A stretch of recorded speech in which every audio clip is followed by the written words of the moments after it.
За ингээ хоёрдугаар зээлийн хүүгээ буруулаа гэл тэнгууд шууд хөрхи хамгийн түрүүнд нөмөө ахмадын тэтгэврийн зээлээр л оролдоод эхлэх юм.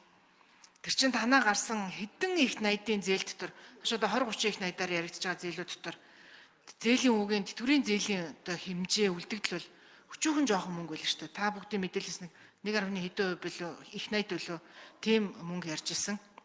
Тэгэхээр хамгийн бага үр дагавартай дээрэс нэмээд хамгийн бага хэмжээтэй яг хамгийн одоо ахмад настай хүн бол тэтгэврийн зээл авч ийна гэдэг бол энэ бол үнэхээр амьдралын шаардлагатай болоод авч байгаа. Тэрнээс нэг Монгол хүний одоо санаа сэтгэлчин ялангуяа ахмадууд үр хүүхдүүдтэй зээл үлдээхгүйг л боддог хүмүүс шүү дээ. Тэгэхээр ийм юмар оролдох шаардлага байсан юм уу? Энийг та бүхэн өөрснөө гинт санаж сэдээд ийм юм хийчвүү. Одоо хаанаас ийм санал санаачлаг гараад яваад өгөө лавга ерөнхийлөгч.